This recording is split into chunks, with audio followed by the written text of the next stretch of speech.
This is the Valley, a vanished world from a forgotten time. Here on the Welsh borders, a farm is being run by 5 hand-picked experts, as it would have been nearly 400 years ago. Using only resources available in the year 1620, they are labouring for a full calendar year, turning the clock back to rediscover a way of life from an age gone by.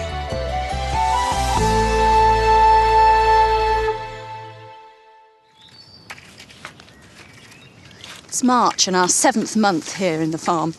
It's coming up to that next great landmark in the agricultural calendar, the spring sowing. And 400 years ago, just like us, they'd have been spending a great deal of time and effort preparing the soil. Here in the garden, there's an enormous amount to be done, and also out in Triangle Field, where we're trying to take a piece of land back from waste into agricultural use. Indoors as well, it's the time of year for making March beer, and I know that we need another batch of grain prepared, ready to take to the miller, otherwise we're going to run out of bread. 400 years ago, bread truly was the staple of life, but making it was a slow, hard task. The first stage of turning wheat into bread flour is threshing. This means Alex and Fons have to literally beat the grains out. That should do. OK, let's give it a hiding, Fons. OK. 400 years ago, these things were used for beating the wheat and giving it a damn good hiding. Instead of just beating it with a stick, the idea is here that the hinge in the middle means that you can thresh in a much smaller area.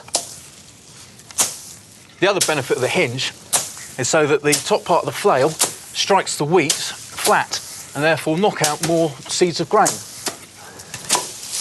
Now, it's something you do intermittently. You wouldn't do it all in one go, because grain keeps better in this form than it does as flour.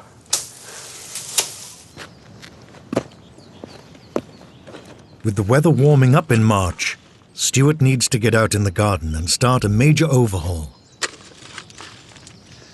Now, 400 years ago, this was the really heavy time for work in the garden.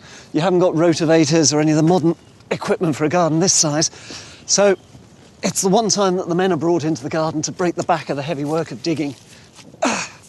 Rest of the year, sowing and weeding and harvesting, that can all be handled by the women. It's nice, lightweight work. Last year, this was the cabbage and kale and other brassicas bed. This year, we're going to be planting root vegetables, so beetroot, carrots, onions, parsnips, turnips.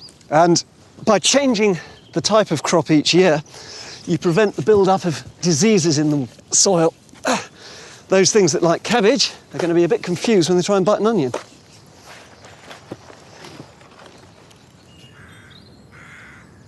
It's also time to prepare another of the key dietary staples of the 17th century, beer. Ruth and Chloe are making up one of the particularly strong period varieties, March beer. You want to check that water? Brewing is one of those processes that just has to happen again and again and again through the year. It's our main drink. It's not just for getting drunk in the evenings. Although it wasn't the Industrial Revolution yet, that didn't mean there wasn't any industry. There was loads of industry. Paper mills, tanners, dyers, all sited along streams and rivers, using that water and dumping their effluent into it. So unless you actually had a spring, then your water could be pretty dodgy, and beer is safe to drink. The water's ready up to temperature now. Oh, lovely. Do you want to put some of the malt in? Yeah, what, do you want, a third of it? Yeah, I think so. The main ingredient, malt, is germinated barley, usually supplied by a professional maltster. Last one. It's lovely. After several hours of beating, Alex and Fons can pause to examine the precious fruit of their labour. Just clear some of this out of the way and... Oh, look at that. It must be near on an inch thick, actually, on top of this blanket. In the well house, the mixture of malt and hot water is mashing down well. God, that smells wonderful. I love this. It's like Ovaltine. It's really nice. People in the 17th century drank huge amounts of beer, really, by modern standards, up to 8 pints a day. But that was the weak beer, the low-alcohol beer. It was a really important part of people's diet. It contains lots of minerals and vitamins and quite a lot of carbohydrates, so it's quite an important element in the diet itself. And in fact, the temperance movement in the 19th century actually caused major malnutrition amongst the rural poor when people were encouraged to switch from drinking beer to drinking tea. This is the first stage of the brewing. It's called mashing. The hot water which we're pouring onto the malted grain releases enzymes which help to break down the coat of the grain, basically, and release the starch and starts the fermenting process. Want to give me a hand putting that lid on? Yeah.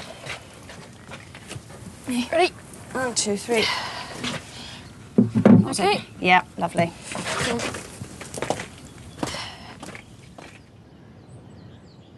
Outdoors, Stuart and his son Alistair are sowing Martok field beans, a very rare variety, like a small broad bean which used to be grown centuries ago. It's important to get these in early, so March is an ideal time, because then there's less chance that we'll get black fly building up on them. And at the period, of course, there were no insecticides that you could spray on as we can now to rectify a problem. So get them in early while the frost's still working for you. They're pretty hardy. If you relied on the natural predators, things like ladybirds, they would actually keep the worst of the pest burden down. But at the upper classes, when they were growing flower gardens and it was important to them, then they did have some chemicals they used. We found one referred to called orpiment, and after some considerable research we discovered this was arsenic trisulfide. So you certainly want to wash your cabbages if it's coming out of an upper crust garden, but round here what you've got to do is watch out for the ladybirds between your teeth. At the end of a hard day, the team decide to have a bit of fun, playing some of the indoor games that were popular back in the age of the Stuarts.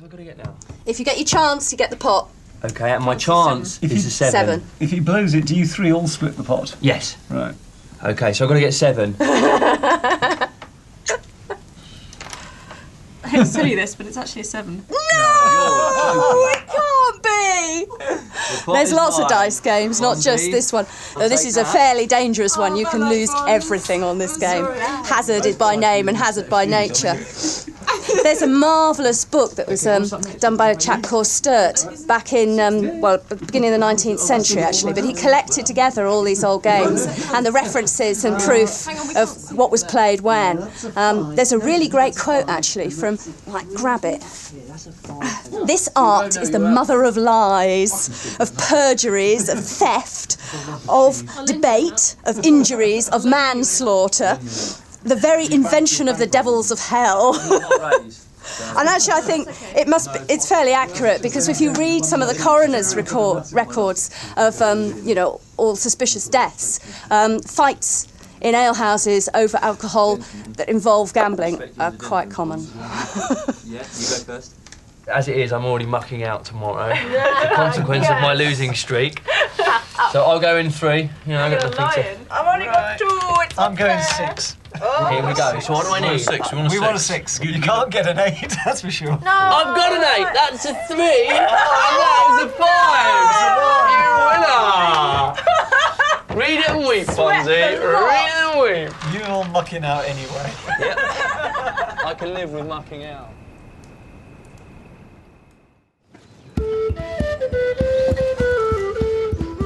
A new March morning, and Alex and Fons are going to try and process the threshed grain. They need to separate the grains of wheat from their shells, the chaff. The technique we're going to use here is something called a winnowing basket. And you can see what's happening here is... I'm spilling a lot of grain. Yeah, but that's fine because we're spilling it back onto our blankets, that's not to worry. And the idea here really is, is to kind of throw it up in the air and rely on the wind to then blow the chaff. How's it coming on? Chaff's all on top of the grain. Yeah. I need the wind to blow it off. Could it be your technique, Fons?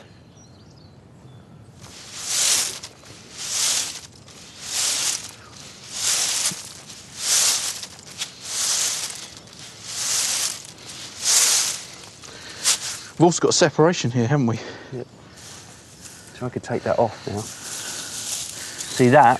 All the chaff just sitting on the top there. In the well house, Ruth and Chloe need to press on with the March beer. It takes at least a month to brew. They've strained out the malt, so the next step is to add the hops, which give beer its bitter taste, in contrast to the period sweet ale. The hops act as a preservative, so if you make beer, it'll keep for weeks and weeks and weeks and weeks, months even. But if you make ale, it really only keeps for sort of a fortnight at most. That smells a bit different. It does, doesn't it? It changes it quite quickly. At this point, it's still there's still a sort of divide, really, between ale, which is being largely made by women at home domestically, in small batches using small tubs, small barrels, and beer, which is being largely, but not exclusively, brewed by men on a commercial basis. The hops now need to boil for an hour. Then yeast is added before it's decanted into barrels to ferment. Out in the spring sunshine, the winnowing is going well. Hours of practice is starting to make Fonz's technique look almost perfect. It's a replica of baskets of the period, and it's obviously got one side to it that flattens off at the far end, allowing you to catch it up here and swirl it round, but also allowing the chaff to float out of the end.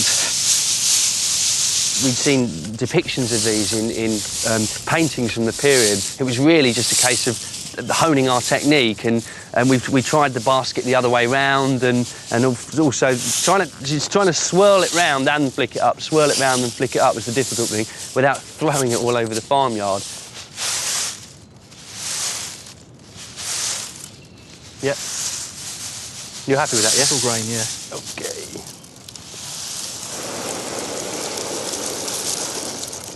Wonderful. This month sees some new additions to the valley.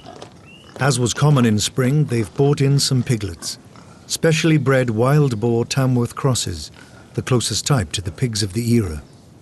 These are brought as weaners when they're just old enough to leave their mother at a few months old. And not every farm would have kept a sow over winter. It was an extra expense. For the next few months, they're going to be fattening themselves up through the summer, converting all our waste into usable meat for the autumn. But in the short term, we're going to make even more use of them by sending them down to Triangle Field, where they'll root up all the bramble roots, rip out the bracken, trample the young bracken as it tries to appear. And not only are they going to help clear the ground, but all the dung that's coming out of the back end is going to add to the soil fertility there, which has been taking a lot of effort from us over the last few weeks. For Ruth and Chloe, it's time for a journey with Blackthorn. They're off to the mill with Alex and Fonz's freshly winnowed grain. Without a cart, they're using a traditional pack saddle. Some people use little hand mills or kernstones for grinding small amounts of flour, hence the expression, the daily grind.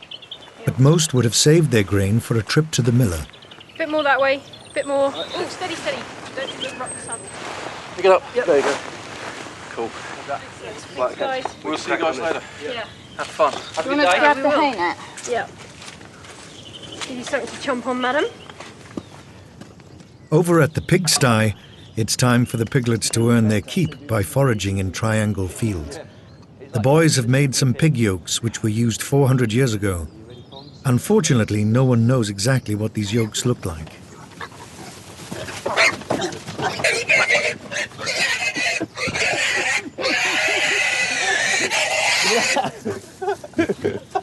Round one to the pigs. Round two. Go on, Fonzie. That's it, Gavin.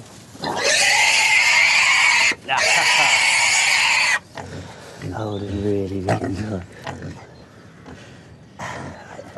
From the period texts on farming, we know that they used yokes. The pigs would often be running free around the yards, and if they found a hedge, because it's a woodland animal, it's shaped like a torpedo, it just squeezes through any gap.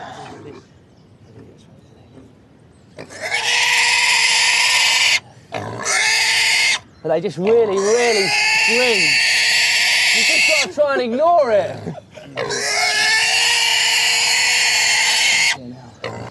Pigs always scream a lot when you handle them. It's just the way they are, but they actually get far less stress than animals like young lambs, where you've got to be fairly short on the time you're actually handling them before they start to palpitate a lot. These things are built like tanks. Nearly there, little fella. No, that's a very healthy pig making a fairly standard pig noise.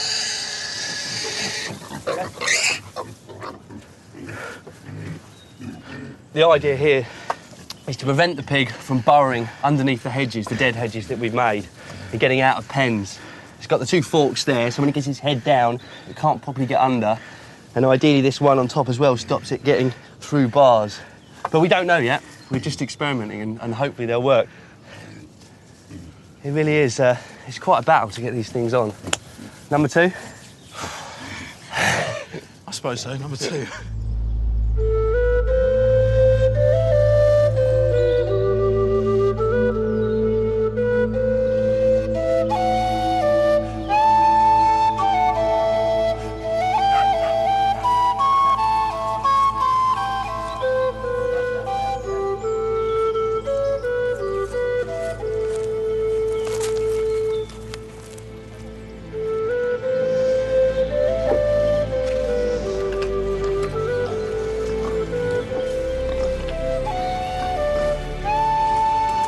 There we go.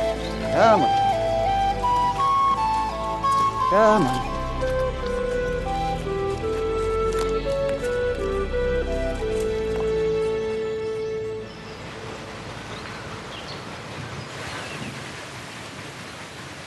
To mill their grain, Ruth and Chloe have come to the Museum of Welsh Life, where a working watermill, similar to those of the period, is still in operation. Go on, you go in. Okay. Resident milling expert Geraint Thomas is going to turn our team's threshed grain into flour. First process, you tie the sack off to this chain, and this is pull up the very top of the mill then to start the milling process.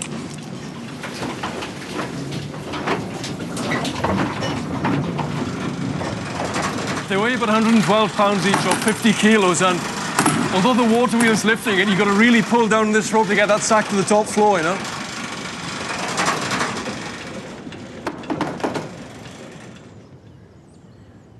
In Triangle Field, an area of waste ground is being made ready for the spring pea crop. But there are still masses of bracken roots clogging the soil. Come on, Hungry piglets should provide the solution. come on. Unfortunately, there's been a problem with the yokes. 400 years ago, we know they had yokes for pigs. Unfortunately, we don't know exactly what those yokes look like. So the yokes we put on were purely an experiment. Unfortunately, it didn't work. They fell off. So we're just going to trust the pigs will be happy with the food, and that'll keep them contained. We'll go back to the old traditional swine herd angle. We can have somebody up there just keeping an eye on them, make sure they don't wander off into one of the pastures and start destroying the grassland. All right. But they're happy. The workings of a watermill are based on gravity. So with the valley's wheat now up on the top floor, it can begin its journey down to the water-powered millstones where it will be ground into bread flour. The diet of a family of the 1600s would be markedly different to now. Generally speaking, they eat a lot more bread as a bulk. Since Norman times, flour mills were a key source of government revenue. Tax was levied on every sack of grain that was milled. In the year 1400, there was a Welsh leader called Owain Glyndwr. Some people know him as Owain Glyndwr. The first thing he did was he destroyed the English mills, knowing that this would sever the income of the English landowners. Once ground out by the millstones, the flour trickles down into hoppers below. I love the way it's going in so quickly and it came out so slowly. He's got a really nice fine grind on this, hasn't he?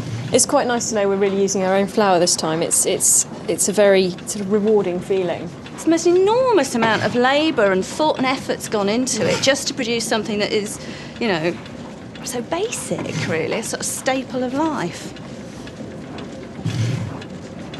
So then you can just about make out the wheat coming through, just bouncing off my fingers now, going inside the stones.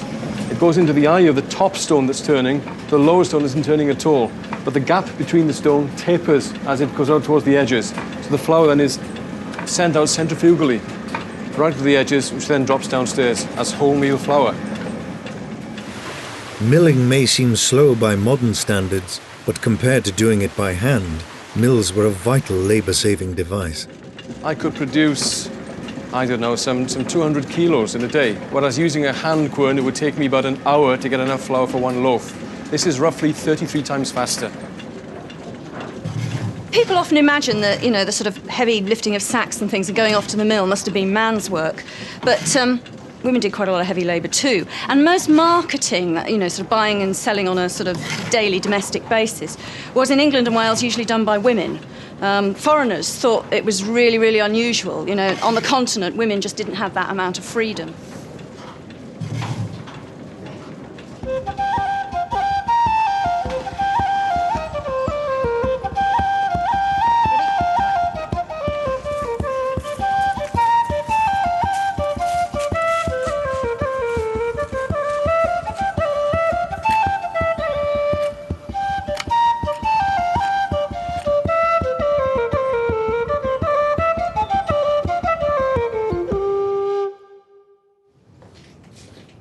Next morning, and Stuart is making an early start on the cooking. The team are still in the middle of Lent, so, like their ancestors 400 years ago, they are avoiding meat.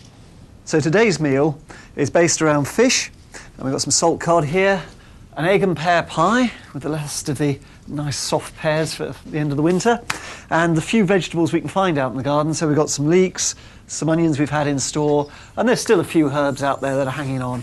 I'm also going to be using a chafing dish, essentially a charcoal brazier with holes in the bottom. The ash can fall down and the air can pass up.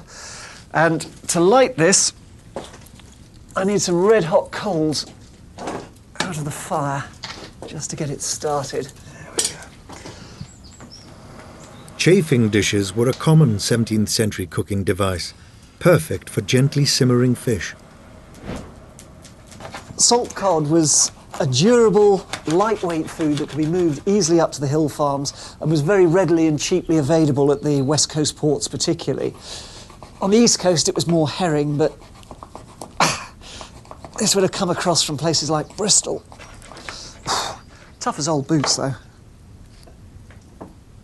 Now I need to cook this in verjuice, which is a crabapple vinegar. So it doesn't just taste acid like normal vinegar, but it's got that dryness if you've ever bitten into a crabapple.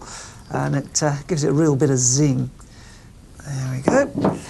And on she goes to simmer. And that'll take an hour or two, just cooking very, very gently. I'll just sprinkle these over the top. And there we go. Leave that to warm up. The next dish I've got to prepare is the egg and pear pie.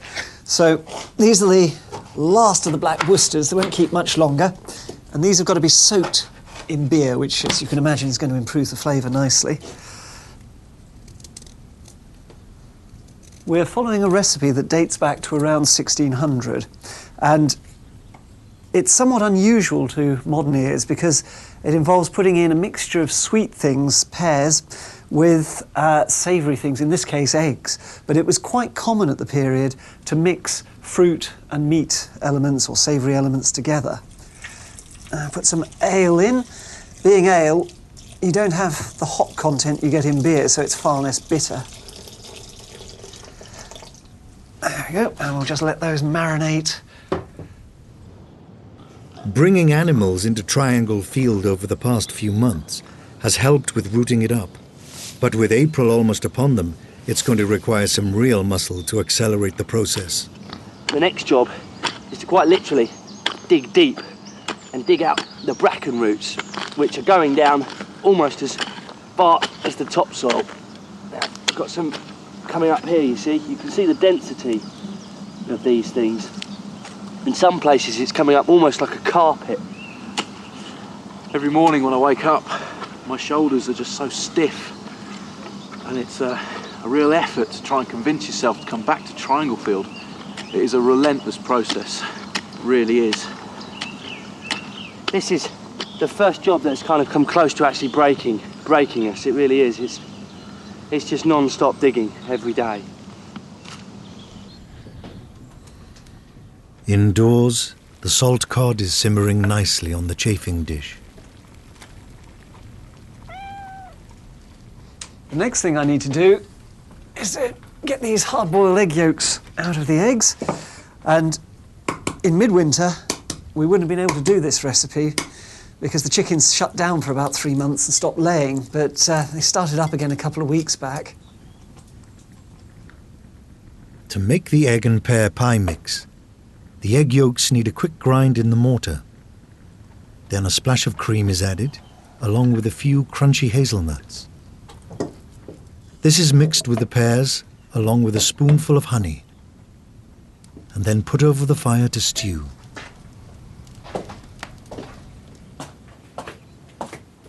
In the dairy, the girls' March beer has been fermenting all month and is just about ready to drink.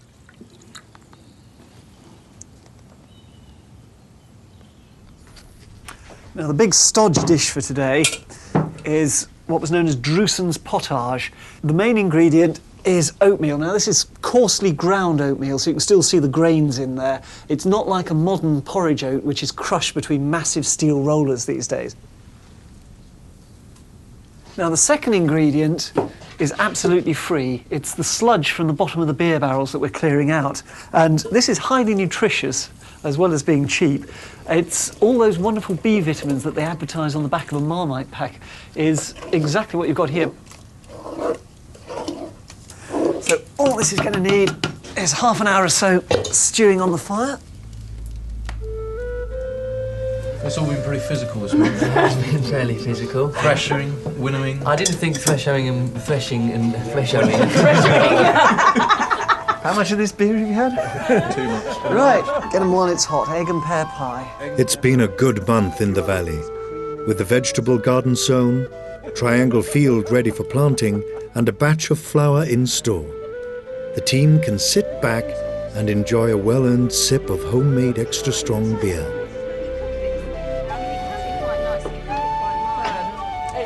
Especially from the look on your face. It's fishy. It's fishy and very salty. Right. Just as fish should be. It's a bit like sort of fishy chewing gum. It doesn't matter how much you chew it, it just won't go away.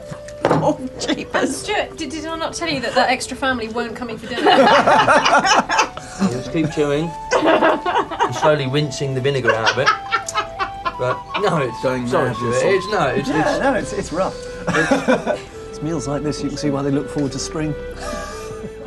For the valley experts, winter is finally behind them. Spring flowers, longer days and a brighter season beckon. Lovely, your peas. You don't know what we did. Next time in the valley, the month of April. Time to give the farmhouse a thorough spring clean.